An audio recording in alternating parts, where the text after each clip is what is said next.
നമസ്കാരം. ടാരോ ട്രേഡിങ്ങിലേക്ക് സ്വാഗതം. ഇന്ന് നമുക്കൊരു കരിയർ റീഡിംഗ് നോക്കാം.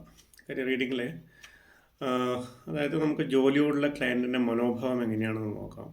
അതുപോലെ തന്നെ പരിഗണിക്കേണ്ട കാര്യം, അതായത് നമുക്ക് കൂടുതലായിട്ട് എന്തെങ്കിലും അവിടെ ശ്രദ്ധ കേന്ദ്രീകരിക്കണമെന്നുള്ളത് നോക്കാം. എന്താണ് യൂണിവേഴ്സ് നമുക്ക് തരാനുള്ള മെസ്സേജ് എന്നുള്ളത് കൂടിയിട്ട് നോക്കാം. ഓക്കെ, ഇപ്പോൾ ജോലിയോടുള്ള മനോഭാവം എന്താണെന്ന് ചോദിച്ചപ്പോഴത്തേക്ക് നമുക്ക് പേസ് ഓഫ് പെൻറ്റക്കിൾസ് ആണ് വന്നത്. പേസ് ഓഫ് പെൻറ്റക്കിൾസ് എന്ന് പറഞ്ഞു കഴിഞ്ഞാൽ നമ്മൾ അല്പം ഫിനാൻഷ്യലി അല്പം റിസ്ക്കാണ്. അതായത് നിങ്ങളിപ്പോൾ വർക്ക് ചെയ്യുന്ന സ്ഥലത്ത് അത്ര വലിയൊരു നേട്ടം നിങ്ങൾക്ക് ഒരുപക്ഷെ ഉണ്ടാവുന്നുണ്ടാവില്ല. അതല്ലെങ്കിൽ നിങ്ങൾക്ക് കിട്ടുന്ന എമൗണ്ട് നിങ്ങൾക്ക് അത്രയും കറക്റ്റായിട്ട് എല്ലാ കാര്യങ്ങൾക്കും വേണ്ടിയിട്ട് ചിലവാക്കാൻ വേണ്ടിയിട്ട് എത്തുന്നുണ്ടാവില്ല. എക്സ്പെൻസ് ഫുള്ളായിട്ട് ഓവർകം ചെയ്യാൻ വേണ്ടിയിട്ട് നിങ്ങൾക്ക് പറ്റുന്നുണ്ടാവില്ല. അപ്പോൾ കുറച്ച് കൂടിയിട്ട് ശ്രദ്ധ കേന്ദ്രീകരിക്കണം. ഫിനാൻഷ്യലി നിങ്ങൾ ഓവർ എക്സ്പെൻസ് ഉണ്ടെങ്കിൽ അതൊന്ന് ശ്രദ്ധ കേന്ദ്രീകരിക്കണം.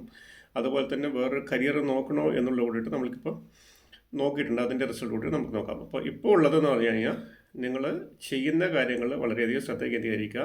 ഫിനാൻഷ്യലി വളരെയധികം സൂക്ഷിച്ചിട്ട് മാത്രം കൈകാര്യം ചെയ്യുക എന്നുള്ളതാണ് പേസ് ഓഫ് പെൻറ്റക്കിൾസ് അർത്ഥം. അടുത്ത് നിങ്ങൾക്ക് വന്നിട്ടുള്ളത് 7 ഓഫ് വാൻഡ്സ് ആണ്. 7 ഓഫ് വാൻഡ്സ് നിങ്ങൾക്ക് ഇപ്പം ഉള്ള സ്ഥലത്ത് നിങ്ങൾക്ക് ഒരു പക്ഷേ നല്ലവണ്ണം ഫൈറ്റിംഗ് ഉണ്ടാവും, അല്ലെങ്കിൽ മറ്റുള്ളവരുടെ അടുത്ത് സംസാരിച്ചില്ല, അല്ലെങ്കിൽ നല്ല കോമ്പറ്റീഷനോ കാര്യങ്ങളോ ഒക്കെ ഉണ്ടാവും ജോലി ചെയ്യുന്ന സ്ഥലങ്ങളിൽ. നിങ്ങൾ ഇൻവിസിബിളായിട്ടുള്ള എനിമിയുടെ അടുത്ത് നിങ്ങൾ ഫൈറ്റ് ചെയ്തുകൊണ്ടിരിക്കുകയാണെന്നാണ് ഈ കാണിച്ചിരിക്കുന്നത്. അപ്പോൾ നിങ്ങളറിയാതെ തന്നെ നിങ്ങൾ ആരോ നിങ്ങൾക്കെതിരെ പ്രവർത്തിക്കുകയൊക്കെ ചെയ്യുന്നുണ്ട്. അപ്പോൾ വളരെയധികം ശ്രദ്ധിച്ചിട്ട് കൈകാര്യം ചെയ്യുക.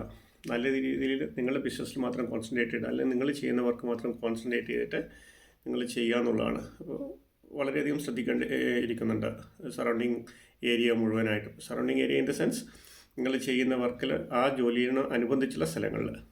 ഓക്കെ, അപ്പോൾ അതാണ് 7 ഓഫ് വാൻഡ്സിൽ ഇപ്പോൾ കാണിച്ചു തന്നിട്ടുള്ളത്.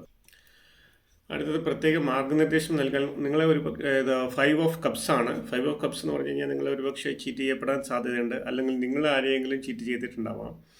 അപ്പോൾ അങ്ങനെയുള്ള കാര്യങ്ങൾ മാക്സിമം ഒഴിവാക്കുന്നുള്ളതാണ്. നിങ്ങൾ ചെയ്തതോ അല്ലെങ്കിൽ നിങ്ങളെ മറ്റുള്ളവർ ചെയ്യാനോ സാധ്യതയുണ്ട് എന്നുള്ളതാണ് 5 ഓഫ് കപ്സിൽ അർത്ഥമാക്കുന്നത്.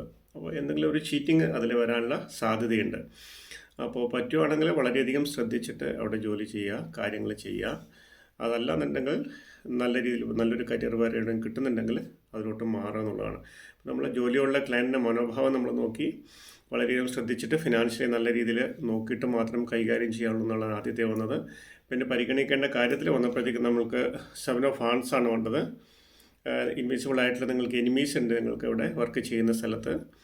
അപ്പോൾ അത് വളരെയധികം ശ്രദ്ധിക്കേണ്ടിയിരിക്കുന്നു. പിന്നെ പ്രത്യേക മാർഗ്ഗനിർദ്ദേശം ചെയ്യാനുള്ള സ്ഥലത്ത് നിങ്ങൾക്ക് വന്നിട്ടുള്ളത് 5 ഓഫ് കപ്സ് ആണ്. 5 ഓഫ് കപ്സ് എന്നുള്ളത് ചീറ്റിങ്ങിൻ്റെ ഒക്കെ ഒരു പ്രതിനിധാനം ചെയ്യുന്ന സാധനമാണ്. അപ്പോൾ ഒന്നുകിൽ നിങ്ങൾ അല്ലെങ്കിൽ നിങ്ങളെ ആരെങ്കിലും ചീറ്റ് ചെയ്യാനോ ചീറ്റ് ചെയ്യപ്പെടാനോ സാധ്യതയുണ്ട്. അപ്പോൾ അതും കൂടിയിട്ട് വളരെയധികം ശ്രദ്ധിച്ചിട്ട് കൈകാര്യം ചെയ്യുക എന്നുള്ളതാണ് നിങ്ങൾ നോക്കേണ്ടത്. Okay, thank you.